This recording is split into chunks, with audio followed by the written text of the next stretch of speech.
తమిళనాడు ముఖ్యమంత్రి కం సినిమేషకాడు Chandrasekaran Joseph Vijay sir విగ్రహాన్ని ఇంట్లో పెట్టుకొని ఓ కార్యకర్త దినాం దానికి పూజలు చేసుకుంటా మంగళారతి పడుతున్నాడు. దేవుని విగ్రహాన్ని కదా మొక్కినట్టే మొక్కుతుండు. సీఎం సార్ మీద అంత భక్తి పెంచుకున్న ఆ పరమ భక్తుడు ఎవరంటారా? సీదా అడికే తీసుకుపోయి చూపిస్తా పాండి చూడుర్రిగో. చూసినరా దేవునరల్ని ఇట్లా దేవుళ్ళ పోటబలతోని ముఖ్యమంత్రి విజయ్ సార్ విగ్రహం కూడా పెట్టినట్టే కొడతలేదు. కళ్ళకు అద్దాలు, అంగీ పాయింట్, బూట్లు, పైతాపులు అస్సలున్నాయి. ఎవరన్నా దూరంకెళ్ళి చూస్తే విజయ్ సారే వీళ్ళ ఇంట్లోకి వచ్చి ఇట్లా కదలకుంటా దండం పెట్టి నిలబడ్డాడేమో అన్నట్టే బొమ్మ లేదు.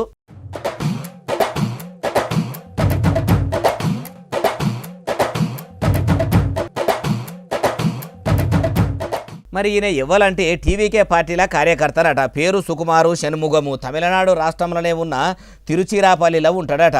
ముఖ్యమంత్రి విజయ్ సార్ను దేవుని లెక్క కొలుసుకుంటాడట, దినాం తలుసుకుంటాడట. కొందరు దేవుళ్ళ భక్తులు దేవుళ్ళ నామస్మరణ చేసినట్టే ఈయన కూడా విజయ్ సారు పేరునే ఎప్పుడు తలుసుకుంటాడట. చూస్తుర్రు కదా, అంత పెద్ద విగ్రహాన్ని నడింటనే పెట్టుకొని విజయ్ సారు విగ్రహానికి మంగళారతి పట్టి ఆ ఆరతిని కళ్ళకు అద్దుకొని తప్పుకుల ఉన్న బొట్టు తీసుకొని నొష్టికి పెట్టుకుంటుండు.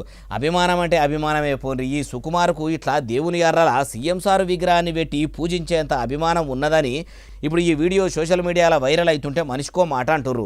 ఇంకో అసలు ముచ్చట ఏంటంటే ఏషకాడుకం తమిళనాడు ముఖ్యమంత్రి అయిన విజయ్ సార్ను దేవుని లెక్క చూసుకునే గుణమున్న ఈ సుకుమార్కు జన్మనిచ్చిన తల్లిదండ్రులను కూడా ఇట్లనే దినం పూజించి వాళ్లకు దండం పెట్టి అమ్మానాయన ఆశీస్సులు తీసుకునే గుణమున్నదా అంటుర్రు ఈ ముచ్చటిన్నోళ్ళు.